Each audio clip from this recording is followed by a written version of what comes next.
1941 December மாதம் 7ஆம் தேதி அன்று காலை 7:56க்கு ஜப்பானிய விமானங்கள் ஹவாயில் வேகமாக இறங்கின.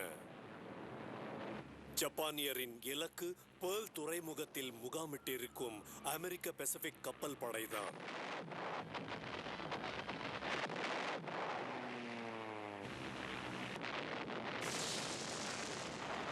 உடனேயே 5 அமெரிக்க கப்பல்கள் தாக்கப்பட்டன.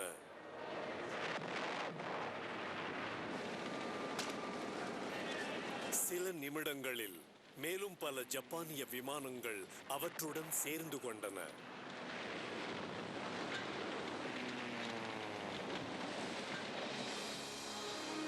எட்டு 35ற்கு 2 அமெரிக்க போர்க்கப்பல்கள் மூழ்கின, 2 கவிழ்ந்தன, மேலும் 2 மிகவும் சேதமடைந்தன. 7வது போர்க்கப்பலான நெவாடாவும் கட்டவிழ்ந்து கடலில் நழுவியது. அதுவும் பிடிக்கப்பட்டு கரைக்கு கொண்டு வரப்பட்டது.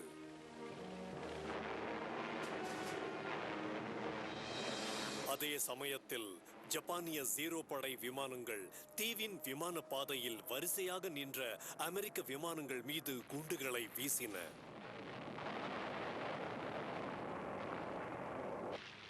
அவை அருகிலிருந்த ராணுவ பதுங்கு குழிகளையும் தாக்கின.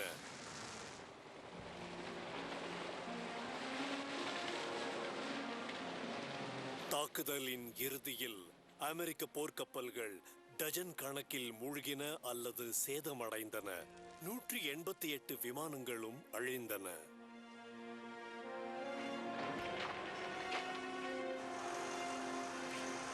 மறுநாள் அமெரிக்க குடியரசுத் தலைவர் பிராங்க்லின் ரூஸ்வெல்ட் ஜப்பானுக்கு எதிராக போரை அறிவித்தார்.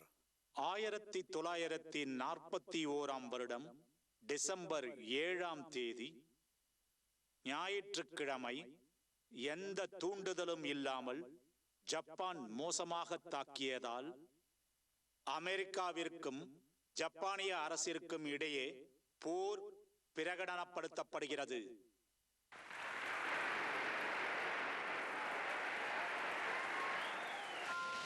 அதற்கான அரங்கம் தயாரானது. அமெரிக்கா தன் பெரும் வலிமையால் ஜப்பானை வீழ்த்துவதற்கு முன் ஜப்பானால் அமெரிக்காவை வேகமாக தாக்க முடியுமா? இது 2ஆம் உலகப் போரின் பெரும் மோதல்களில் ஒன்றாக ஆகப் போகிறது.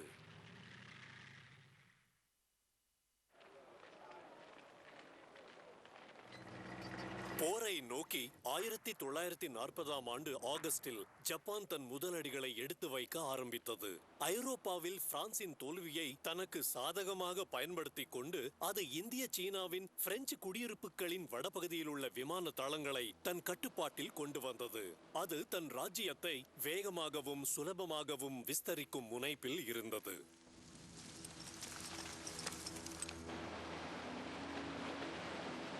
ஓராண்டிற்கு பின் அது இந்திய சீன பகுதி முழுவதும் உள்ள பிரெஞ்சு விமான தளங்களை எல்லாம் பயன்படுத்திக் கொள்வதற்கான ஒரு இறுதி எச்சரிக்கையை கொடுத்தது.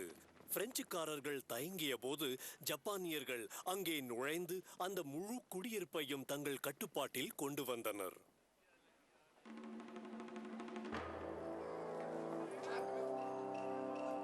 அதன் விளைவுகளை ஜப்பான் உடனடியாக உணர்ந்தது.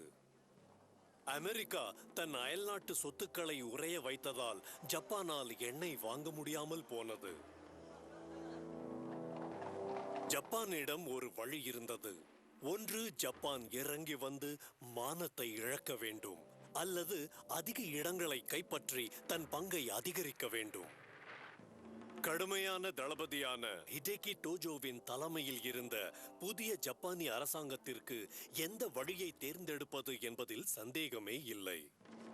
பிரிட்டன், பிரான்ஸ், நெதர்லாந்து மற்றும் அமெரிக்காவின் கட்டுப்பாட்டில் இருந்த அனைத்து தொலைதூர கிழக்கு பகுதிகளையும் ஆக்கிரமிக்க ஒரு வேகமான போருக்கு தயாராகும்படி ஜப்பானிய ராணுவத்திற்கும் அதன் கடற்படை தளபதிகளுக்கும் கட்டளையிடப்பட்டது. நாடு ஒரு விரைவான வெற்றியை எதிர்பார்த்தது.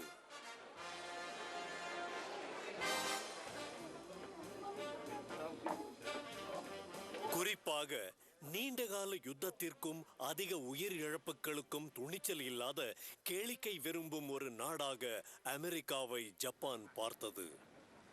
அமெரிக்காவின் பசிபிக் கப்பற்படையை அழிக்க முடிந்தால் அமெரிக்கா வேகமாக அமைதிக்கு உடன்படும் என்று ஜப்பானிய ராணுவம் கணக்கிட்டது. அப்போதுதான் அது பேர்ல் துறைமுகத்தை தாக்க முடிவு செய்தது. ஜப்பானிய கூட்டு கப்பற்படையின் தளபதியான அட்மிரல் இசுரோகு யமமோட்டோ அதற்கு பொறுப்பு ஏற்றார். அவரிடம் 10 போர்க்கப்பல்களும் 10 விமானம் தாங்கி கப்பல்களும் மற்றும் உலகிலேயே மிகவும் அதிநுட்பமான கடற்படை விமானமும் இருந்தன.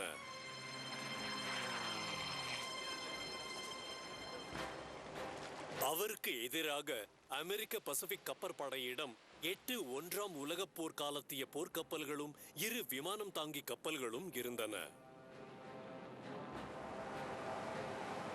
யமமோட்டோ மிகுந்த கவனத்துடன் தாக்குதலை திட்டமிட்டார். அவர் பேர்ல் துறைமுகத்தில் உள்ள அமெரிக்க கடற்படையை ஞாயிற்றுக்கிழமை அன்று தாக்க முடிவெடுத்தார். ஏனென்றால் உளவுத்துறையின் தகவல் படி துறைமுகத்தில் வார இறுதிகளில் அமெரிக்க படை வீரர்கள் களைப்பினால் ஓய்வெடுத்தார்கள்.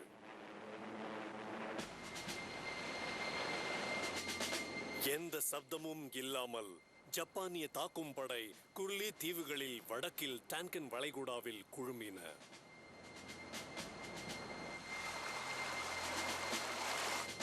அந்த கப்பற்படை 1941ஆம் ஆண்டு நவம்பர் 26ஆம் தேதி தன் பயணத்தை ஆரம்பித்திருந்தது.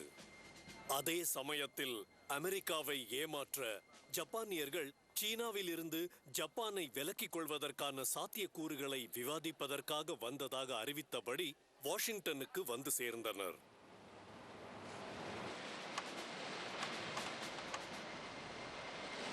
பல நாட்கள் கடலில் இருந்தபின் ஜப்பானிய கப்பல்கள் தங்கள் எரிபொருளை நிரப்பிக் கொண்டன. 3 நாட்களுக்கு பின் அது ஹவாய்க்கு கிளம்பியது. அப்போதும் அமெரிக்கர்களுக்கு எதுவும் தவறாக இருப்பதாக தெரியவில்லை.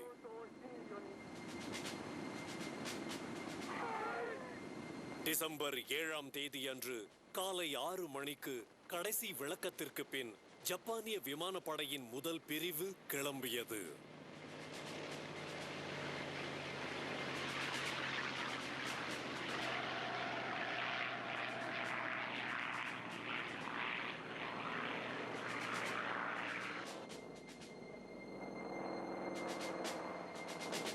ஜப்பானிய விமானம் தாக்குதலை ஆரம்பித்த போது அந்த அருமையான ஞாயிற்றுக்கிழமையின் காலை நேரத்தில் அமெரிக்க படை வீரர்கள் இன்னும் ஓய்வெடுத்துக் கொண்டிருந்தனர்.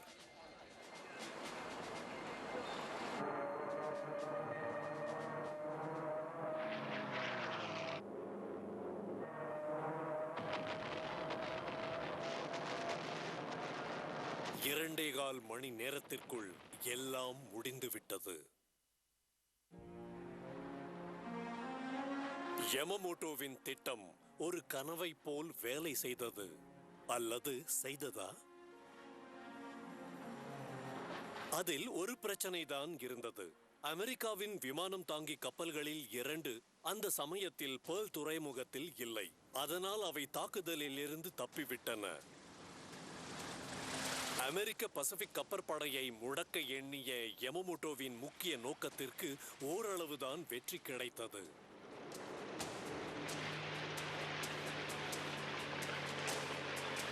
அமெரிக்க கப்பற்படையின் ஆகாய சக்தி அந்த பகுதியில் இன்னும் நிலைத்திருந்தது. ஆனால் அமெரிக்காவில் அதிர்ச்சியும் அவநம்பிக்கையும் உண்டாயின. அது விரைவிலேயே கோபமும் துணிவுமான உணர்ச்சியாக மாறியது.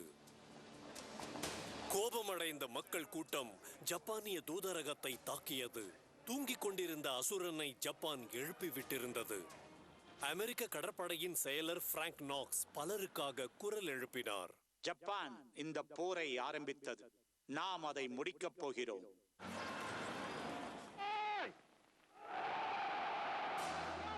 இருப்பினும் அமெரிக்கா தன் முழு வலிமையை திரட்டுவதற்கு முன் ஜப்பானியர் மேற்கத்திய கூட்டணியினரை தலைகுனிய வைக்கும் தோல்விகளை தழுவச் செய்தனர்.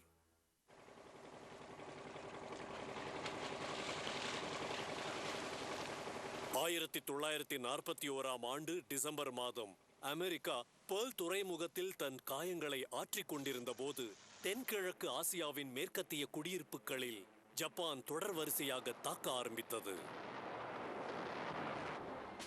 அது அமெரிக்காவை தான் வீழ்த்திவிட்டதாக நினைத்தது.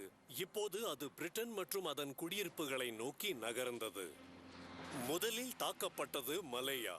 அங்கே ஜப்பானிய படை நாட்டின் வடகிழக்கு பகுதியில் கரையேறியது.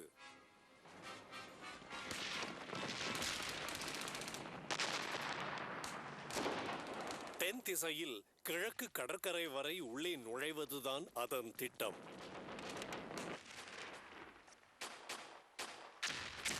உள்ளே நுழைந்த படையை ஆங்கிலேய இந்திய படையினரின் ஒரு பிரிவு எதிர்த்தது. ஆனால் ஒரு நாள் சண்டையிலேயே அவர்கள் ஒதுக்கப்பட்டனர். அதே சமயத்தில் தாய்லாந்தில் இன்னும் வடக்கு திசையில் எதிர்ப்பு இல்லாமல் ஜப்பானிய இரண்டாவது படை இறங்கியது. மலேயாவின் மேற்கு கடற்கரையில் 30,000 ஜப்பானிய படை வீரர்கள் வேகமாக வழி அமைத்து முன்னேறினர். அந்த இரு குழுக்களின் இலக்கு தொலைதூர கிழக்கு பகுதியில் உள்ள பிரிட்டனின் ராணுவ மற்றும் அரசியல் மையமான சிங்கப்பூர் தான்.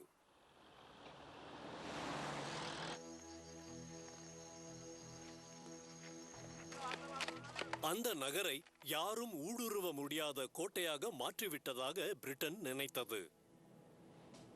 ஆனால் எல்லா துப்பாக்கிகளும் தெற்கில் கடலை குறிபார்த்தபடி இருந்தன. ஜப்பானியர் சிங்கப்பூரை தரை வழியாக வடக்கில் இருந்து நெருங்கினர். இருப்பினும் பிரிட்டனின் ராணுவ தளபதிகளுக்கு குறிப்பிடத்தக்க அளவில் தொல்லைகள் இல்லை. அவர்கள் ஜப்பானியரை சண்டைக்கு ஏற்றவர்களாக கருதவில்லை. மேலும் மலாய் காடுகள் கடக்க முடியாதவை என்று எண்ணினர்.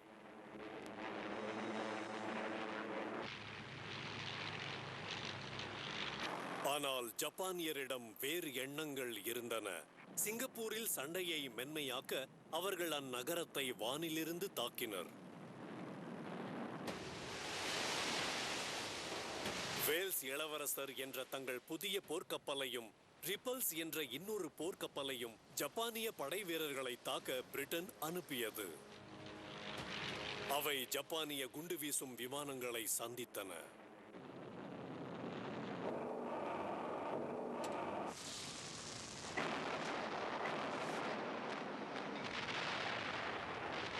இரு போர்க்கப்பல்களுமே 2 மணி நேரங்களுக்குள் மூழ்கிவிட்டன.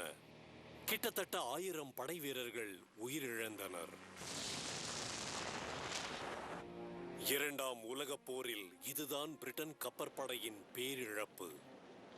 ஆகாய விமானங்களும் விமான தாங்கி கப்பல்களும் நிறைந்திருக்கும் காலத்தில் பிரிட்டன் கப்பற்படையில் பல ஆண்டுகள் முக்கியமானவையாக இருந்த போர்க்கப்பலின் காலம் முடிந்துவிட்டது என்பது தெளிவானது.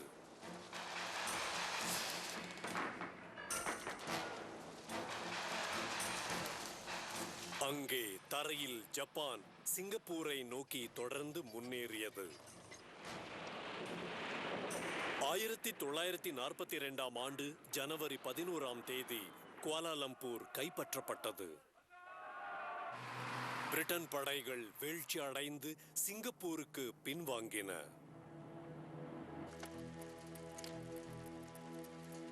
இப்போது அதை பாதுகாக்க 1,00,000 பிரிட்டன் படை வீரர்கள் இருந்தனர். அவர்கள் 30,000 வீரர்கள் அடங்கிய ஜப்பானிய படையை எதிர்கொண்டனர். பெரிய துப்பாக்கிகள் இல்லாமல் இருந்தாலும் பிரிட்டனால் எதிர்க்க முடிய வேண்டும்.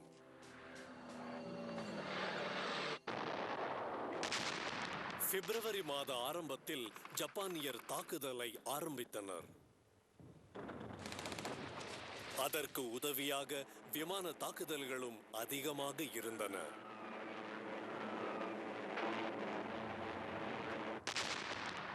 பிரிட்டனின் தற்காப்பு விரைவிலேயே குழப்பத்திற்கு ஆளானது.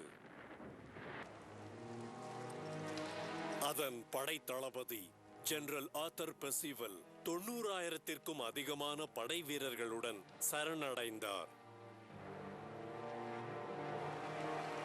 பிரிட்டனின் வரலாற்றில் இவ்வளவு பெரிய படைக்கு பொறுப்பாக இருந்த எந்த ஒரு படை தளபதியும் சரணடைந்ததே இல்லை.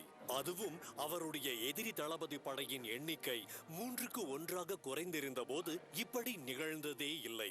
தொலைதூர கிழக்கில் 200 ஆண்டு பழமையான பிரிட்டனின் அதிகாரமும் பெருமையும் 10 வாரங்களில் முழுமையாக அழிந்து போயின.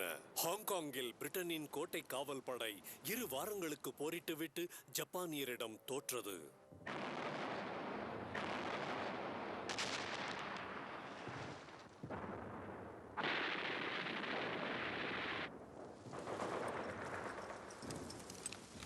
பிலிப்பைன்ஸிலும் அமெரிக்காவின் நிலைமை சரியாக இல்லை.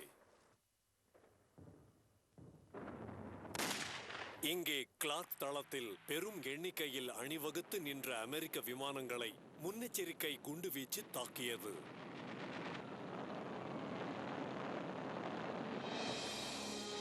அதில் பல சேதமடைந்தன. 2 நாட்களுக்கு பின் அமெரிக்காவின் ஆகாய ஆதிக்கம் இல்லாமல் போனதால் ஜப்பானிய படையினர் இறங்க ஆரம்பித்தனர்.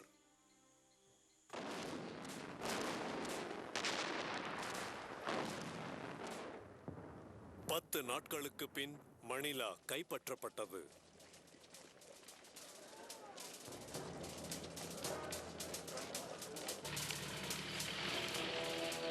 அமெரிக்க படை வீரர்கள் பட்டான் தீபகற்பத்திற்கு பின்வாங்க வற்புறுத்தப்பட்டனர். மீட்பு படை வந்து சேரும் வரை அவர்களால் எதிர்க்க முடியும் என்று அவர்கள் நம்பினர். ஆனால் அது வரவே இல்லை.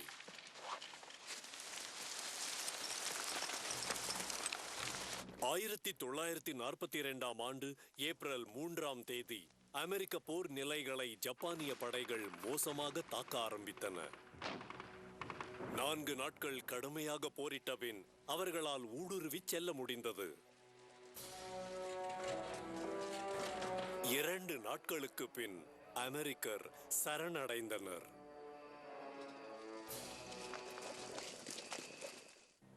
அந்த பகுதியில் ஜப்பானியர் ஒரே ஒரு ஆங்கிலேய குடியிருப்பைத்தான் விட்டனர். அது பர்மா. 1942 ஆண்டு துவக்கத்தில் அந்த நாட்டின் தென்பகுதியில் ஜப்பானிய படை நுழைந்தது. பிரிட்டனின் தற்காப்பு படைகள் வெகுவாக அலட்சியப்படுத்தப்பட்டன. அந்த நாட்டை பாதுகாக்க 15,000 ஆட்கள் மட்டுமே இருந்தனர். அவர்கள் ஜப்பானிய படைக்கு ஈடே இல்லை.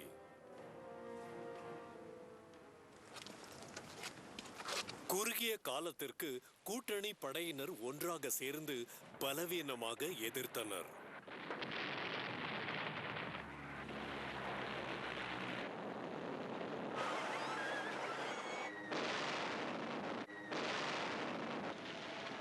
பர்மாவை ஆக்கிரமித்த 2 மாதங்களில் ஜப்பானியர் அதன் தலைநகரான ரங்கூனை கைப்பற்றினர். 8 வாரங்களுக்கு பின் பிரிட்டன் படை நாட்டை விட்டு ஒட்டுமொத்தமாக விரட்டப்பட்டது. 6 மாதங்களுக்குள் பசிபிக்கின் கிழக்கு விளிம்பு முழுவதையும் ஜப்பானியர் தங்கள் கட்டுப்பாட்டில் கொண்டு வந்தனர். அவர்களுடைய கிழக்கத்திய திடீர் தாக்குதல் வேகமாக இருந்து அழைத்தது. ஆனால் அவர்கள் வலிமையாக தோன்றினாலும் உண்மையில் அப்படி இல்லை என்பதற்கான எச்சரிக்கை அடையாளங்கள் தோன்றின.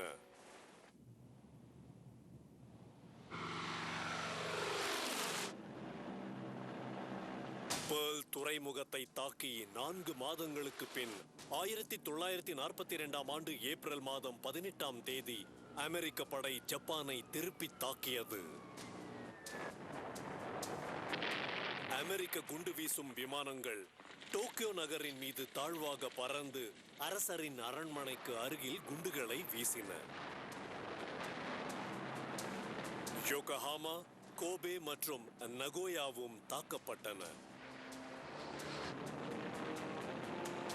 குடியரசுத் தலைவர் ரூஸ்வெல்ட்டினாலேயே அங்கீகரிக்கப்பட்ட இந்த குண்டுவீச்சு மிகவும் துணிச்சலானதாக இருந்தது. விமானம் தாங்கி கப்பலில் இருந்து கிளம்ப ஏற்றதாக B-25 குண்டு வீசும் விமானங்கள் வடிவமைக்கப்படவில்லை. ஜப்பானிய தலைநகரிலிருந்து சுமார் 1125 கிலோமீட்டர் தொலைவிற்கு அவற்றை கொண்டு வந்த USS ஹார்னெட் கப்பலின் மேடையிலிருந்து எப்படியோ அவை கிளம்பின.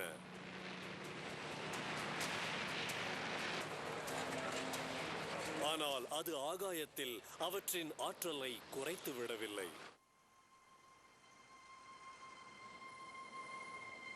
ஜப்பானில் இந்த ஆகாய குண்டு வீச்சுக்கள் பெரும் அதிர்ச்சியை உண்டாக்கின. 4 மாதங்கள் தொடர்ந்து வெற்றி கண்ட பின் தங்கள் தாய்நாடு இதுபோன்று தாக்கப்படும் என்று அவர்கள் எதிர்பார்க்கவில்லை.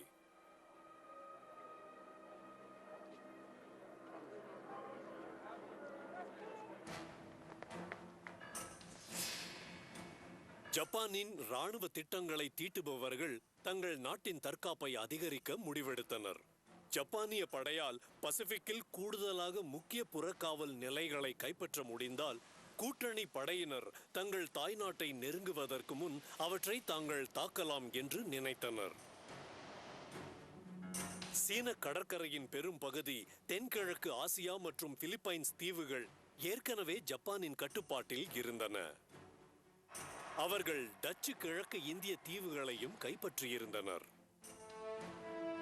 இப்போது அவர்கள் தெற்கில் தாக்கி பாப்புவா நியூ கினியா, சாலமன் தீவுகள் மற்றும் பசிபிக்கின் நடுவில் இருந்த மிட்வேயின் கிழக்கு தீவையும் தாக்க முடிவெடுத்தனர். அதனால் அவர்களுடைய தாய்நாடு 45 நிலைகளுள்ள வடமாக சூழப்படும். ஜப்பான் தன் செயலை திட்டமிட்டுக் கொண்டிருந்த போது அதன் செயல்களில் பலவற்றை விட்டுக் கொடுக்க வேண்டி இருந்தது என்பதை அது போருக்கு பின்தான் உணர்ந்தது. அமெரிக்கா அதன் ராணுவ மற்றும் ராஜதந்திர குறியீடுகளை நீக்கிவிட்டது. 1942ஆம் ஆண்டு வசந்த காலத்தில் அமெரிக்க கப்பற்படையின் குறியீடு நீக்கும் குழு ஹவாயில் போதுமான தகவல்களை பெற்றது. அதனால் ஜப்பானின் உள்நோக்கத்தை பற்றிய துல்லியமான தகவல்கள் அதற்கு கிடைத்தன. சாலமன் தீவுகளையும் பாப்புவா நியூ கினியாவையும் தாக்குவதற்கான ஜப்பானின் திட்டமிட்ட படையெடுப்பின் நேரத்தை அமெரிக்க படையின் அந்த பகுதியின் படைத்தலைவர் அட்மிரல் செஸ்டர் நிமிட்ஸ் அறிந்தார். அது வெற்றி பெற்றால் ஜப்பானியர் ஆஸ்திரேலியாவை அமெரிக்க கூட்டணியிலிருந்து துண்டித்து விடுவார்கள். டார்வினின் மீது ஜப்பானியர் குண்டுமழை பொழிந்ததால் அது ஏற்கனவே படையெடுப்பை பற்றிய பீதியை பரப்பியிருந்தது.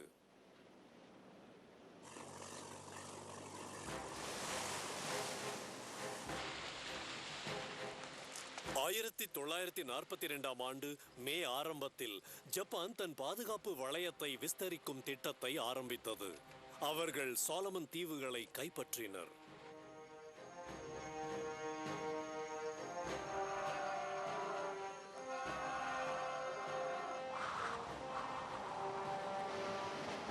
இரு நாட்களுக்கு பின் ஜப்பானிய விமானம் தாங்கி கப்பல் படை காரல் கடலில் நுழைந்து பாப்புவா நியூ கினியாவை தாக்க தயாரானது.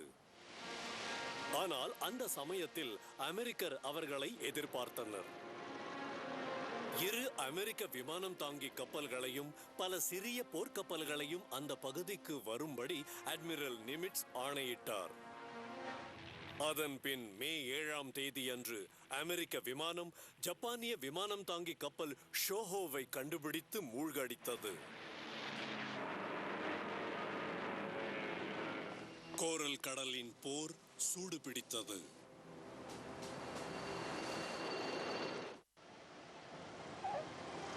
கோரல் கடலில் போர் வெற்றி தோல்வியின்றி முடிந்ததாக பதிவு செய்யப்பட்டது. ஒவ்வொரு அணியும் ஒரு விமானம் தாங்கி கப்பலை இழந்திருந்தது. மற்றொரு கப்பல் மோசமாக சேதமடைந்திருந்தது. போர் திறமை என்று பார்த்தால் அது அமெரிக்காவிற்கு பெரும் வெற்றிதான்.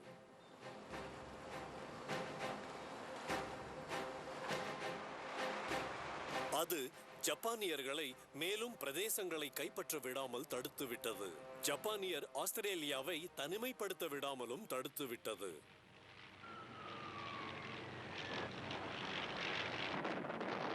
கடற்படை யுக்திகளில் கோரல் கடல் போர் ஒரு புதிய சகாப்தத்தை உருவாக்கியது.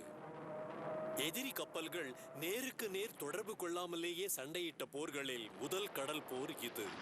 இந்த போரில் கப்பல்களில் இருந்த விமானங்கள் மூலமாக சண்டை நடந்தது.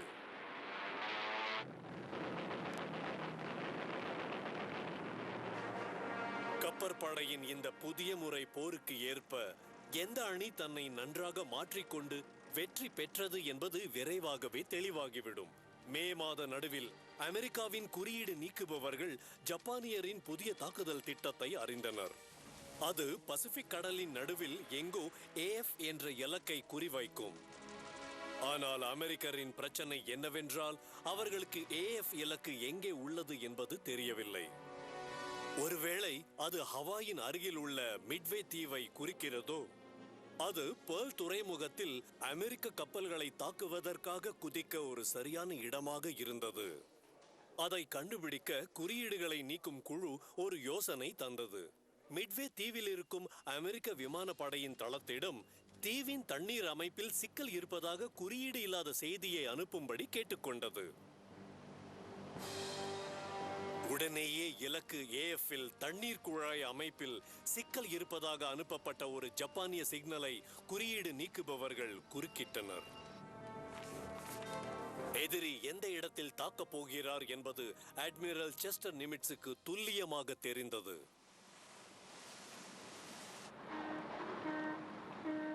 ஜப்பானிய திட்டம் வழக்கம் போல் சிக்கலானதாக இருந்தது. பசிபிக்கின் வடக்கில் உள்ள அலூஷியன் தீவுகளை ஒரு படைப்பிரிவு தாக்கினால் அமெரிக்க கப்பல்கள் அங்கே நகர்ந்துவிடும். அப்போது மிட்வேயில் இருக்கும் படை அதை கைப்பற்றலாம் என்பதுதான் அந்த திட்டம். முன்னெச்சரிக்கை இருந்ததால் அமெரிக்க விமானம் தாங்கி கப்பல்கள் துறைமுகத்தில் இருந்து கிளம்பி ஜப்பானியர்களை பதுங்கி தாக்க ஏதுவான இடத்திற்கு நகர்ந்தன.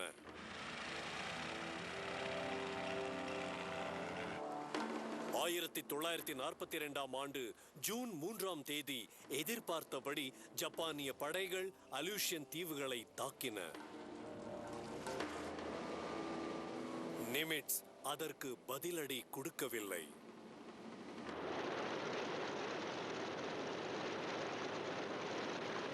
அதன் பின் மறுநாள் விடிகாலை ஜப்பானின் முக்கிய விமானம் தாங்கி கப்பல் மிட்வே தீவில் அதன் தற்காப்பை மென்மைப்படுத்த அதை ஆகாய மார்க்கமாக தாக்க ஆரம்பித்தது. தீவிலிருந்து அமெரிக்க போர்க்கப்பல்கள் அவற்றை குறுக்கிட்டன. அவற்றில் பல பழமையான ப்ரூஸ்டர் பஃபலோஸாக இருந்ததால் அவற்றை மிகவும் வேகமாக இயங்கும் ஜப்பானிய 0 போர் விமானங்கள் சுட்டு வீழ்த்தின.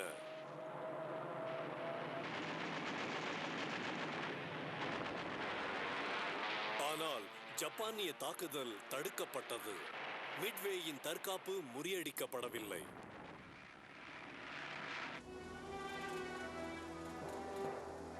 ஜப்பானிய படை தளபதி அட்மிரல் சுயிகி நகுமோ ஒரு கடினமான முடிவை எடுக்க வேண்டியிருந்தது.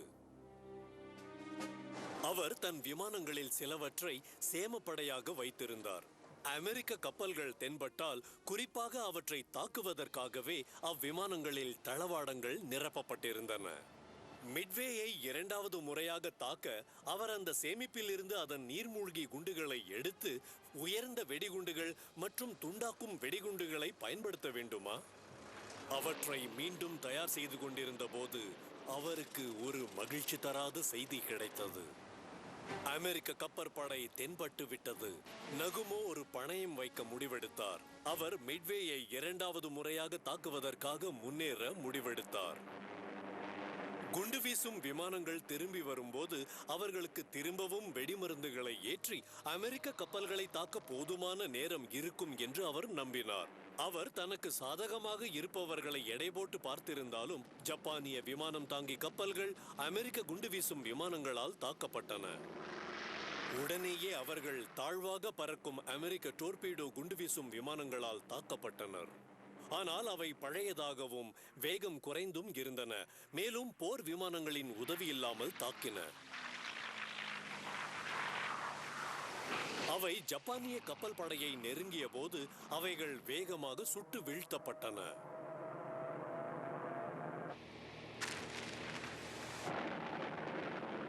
ஒரு குறைந்த காலத்திற்கு நகுமோவின் சூதாட்டத்திற்கு பலன் கிடைத்தது போல் தோன்றியது. அதன் பின் அவருடைய குண்டு வீசும் விமானங்கள் வெடிகளை நிரப்பி அமெரிக்க விமானம் தாங்கி கப்பல்களை தாக்க தயாரான போது அழிவு ஏற்பட்டது. அமெரிக்காவின் மூழ்கி தாக்கும் குண்டு வீசும் விமானங்கள் கண்ணில் தென்படாமல் நெருங்கி உயரமான இடத்திலிருந்து கப்பலை மோதினர். ஜப்பானியர் அதிர்ச்சியால் செயலிழந்து போயினர்.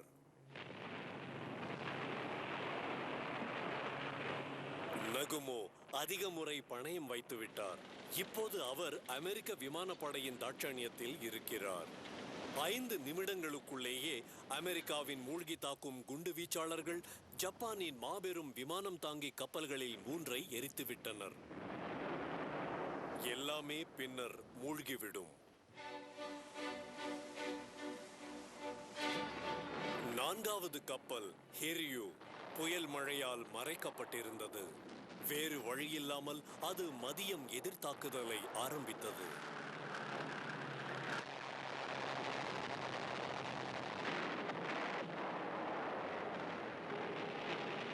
அமெரிக்க விமானம் தாங்கி கப்பல் யார்க்டவுன் மோசமாக சேதமடைந்தது.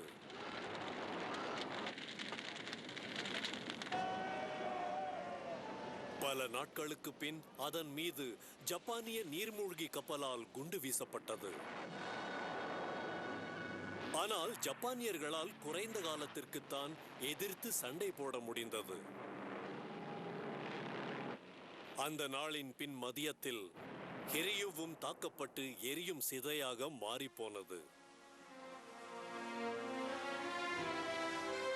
சில மணி நேரங்களிலேயே கடலில் ஜப்பானின் மேன்மை அழிக்கப்பட்டது. மிட்வே தீவை தாக்கியதில் அதற்கு எதுவுமே கிடைக்கவில்லை. அந்த தாக்குதலில் ஜப்பான் தன் அருமையான விமானம் தாங்கி கப்பல்களையும் 332 விமானங்களையும் இழந்தது. 2000த்திற்கும் அதிகமான படை வீரர்கள் உயிரிழந்தனர்.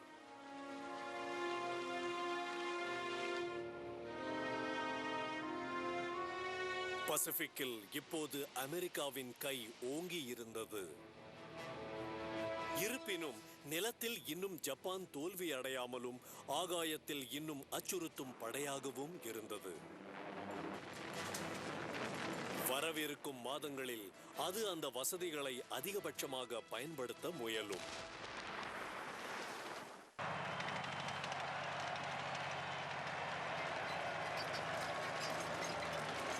ஆயிரத்தி 1942ஆம் ஆண்டு கோடை காலத்தில் தங்கள் தாய்நாட்டை சுற்றி தங்களால் ஆக்கிரமிக்கப்பட்ட பகுதிகளால் பாதுகாப்பு வளையம் அமைக்கும் ஜப்பானிய திட்டம் இன்னும் நிறைவு பெறவில்லை.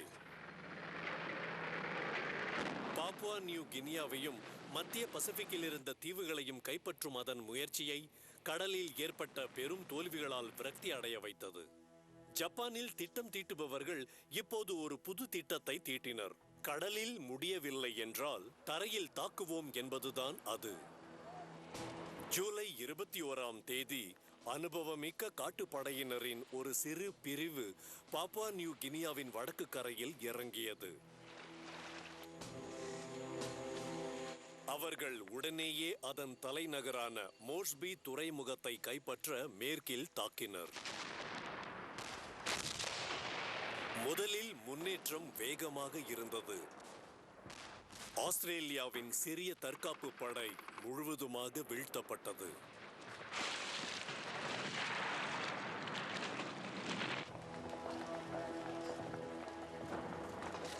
சில வாரங்களிலேயே ஓவன் ஸ்டான்லி மலைகளில் இருந்த முக்கிய கணவாயை ஜப்பானியர் கைப்பற்றினார்கள்.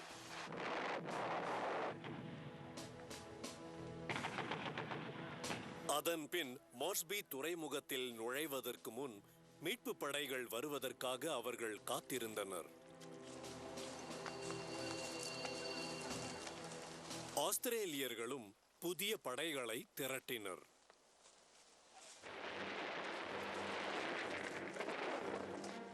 ஜப்பானியர் மீண்டும் முன்னால் நகர்ந்தபோது அவர்கள் கடுமையான எதிர்ப்பை சந்தித்தனர்.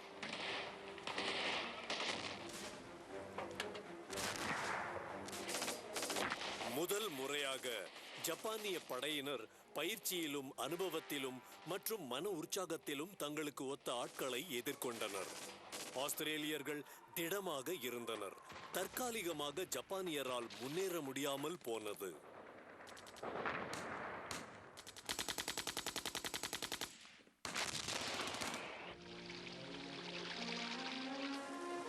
ஆனால் காட்டில் நிலைமை அச்சுறுத்தியது. அங்கே வெப்பமண்டல மழை விடாமல் பெய்து கொண்டிருந்தது. மலேரியாவும் பரவலாக இருந்தது. முடிவில் ஆஸ்திரேலியர்கள் பின்வாங்க வேண்டியிருந்தது.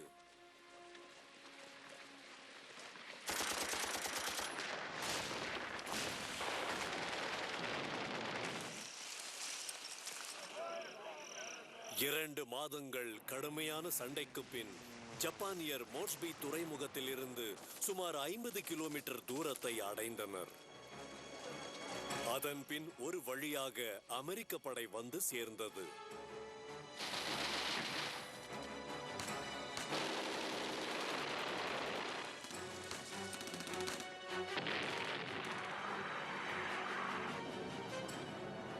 செப்டம்பர் மற்றும் அக்டோபர் மாதங்கள் முழுவதும் பின்வாங்குவது இப்போது ஜப்பானியரின் முறையாக இருந்தது.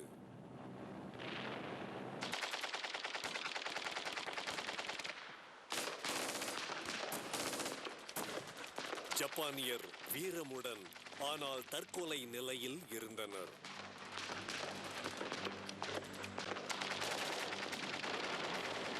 சரணடைவதற்கு பதில் சண்டை போட்டு உயிரிழப்பதை அதில் பலர் தேர்ந்தெடுத்தனர்.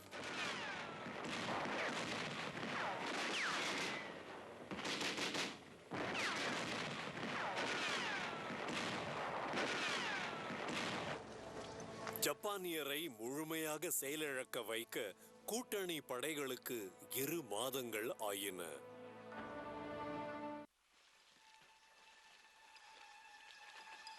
ஜப்பானியர் பிரச்சனையில் இருந்தனர். அவர்கள் கடலில் தோல்வி அடைந்திருந்தனர். இப்போது நிலத்திலும் அவர்கள் வேகமாக தோல்வியை சந்தித்தார்கள். அமெரிக்க ராணுவம் தன் மேன்மையை உறுதி செய்தது. அவர்களிடம் ஒரே ஒரு மாற்று உபாயம்தான் இருந்தது. அது அவர்கள் விமானப்படை.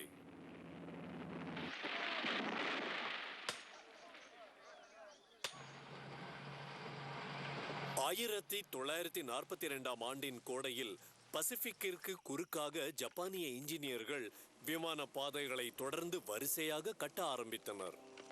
அதில் ஒன்று தென் சாலமன் தீவுகளில் இருந்த குவாடல்கெனால் என்ற தீவின் மீது ஏற்படுத்தப்பட்டது. அது குறிப்பாக ஆஸ்திரேலியாவை நோக்கிச் செல்லும் வழித்துணை கப்பல்களை அச்சுறுத்தும் தூரத்தில் இருந்தது. அதுதான் இந்த பெரும் போரின் முக்கிய பகுதியாக இருக்கும்.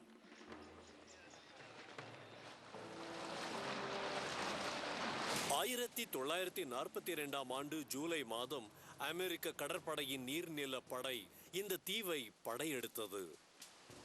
அவர்கள் எந்த எதிர்ப்பும் இல்லாமல் அதில் இறங்கினர்.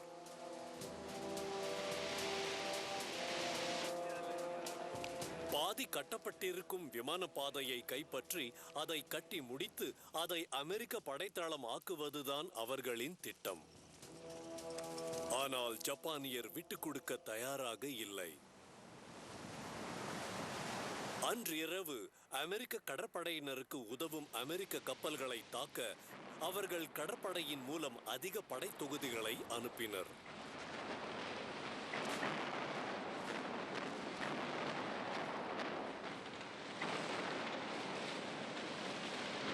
ஒளிமயமான இரவு போரில் ஜப்பானிய கப்பல்கள் கூட்டணியின் 4 போர்க்கப்பல்களை மூழ்கடித்தன. மேலும் மீதி கப்பல்களை கடலுக்கு விரட்டின.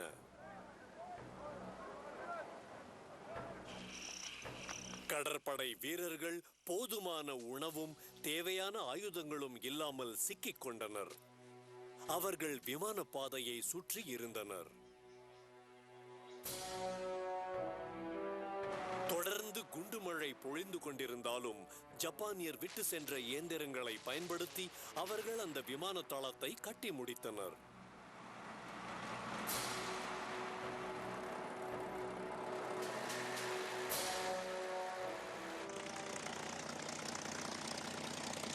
2 வாரங்களுக்கு பின் அமெரிக்க வைல்ட் கேட் படையின் ஒரு குழுவும் துணிச்சல் நிறைந்த நீர்மூழ்கி குண்டு வீச்சாளர்களும் வந்து இறங்கினர். அவர்கள் வந்து சேர்ந்தது சரியான நேரம்தான்.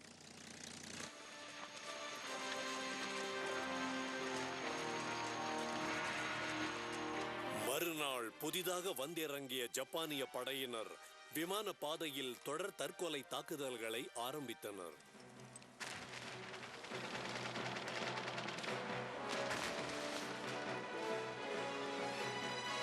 அதன்பின் வந்த மாதங்களில் வெறிபிடித்த படையினர் அலையலையாக வந்து போரில் ஈடுபட்டனர்.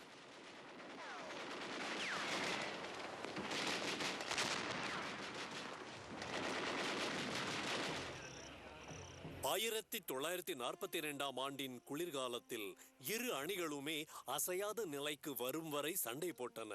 அவர்கள் இருவருமே தங்கள் தற்காப்பு நிலையில் இருந்தனர்.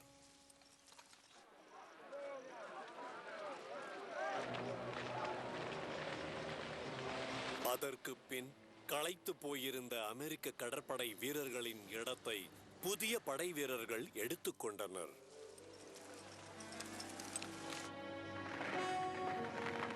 ஆங்காங்கே தனித்தனியாக சிதறியிருக்கும் ஜப்பானியர் எதிர்ப்புக்கு அமெரிக்க வீரர்கள் பதிலடி கொடுக்க ஆரம்பித்தனர்.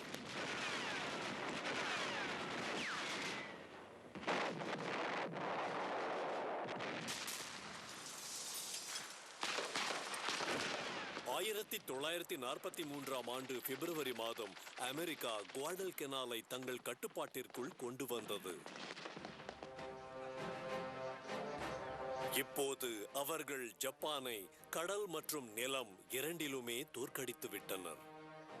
ஆகாயத்தையும் அவர்கள் அடைய முடியாமல் தடுத்து விட்டனர். கிழக்கத்திய திடீர் தாக்குதல் தோல்வியடைந்தது.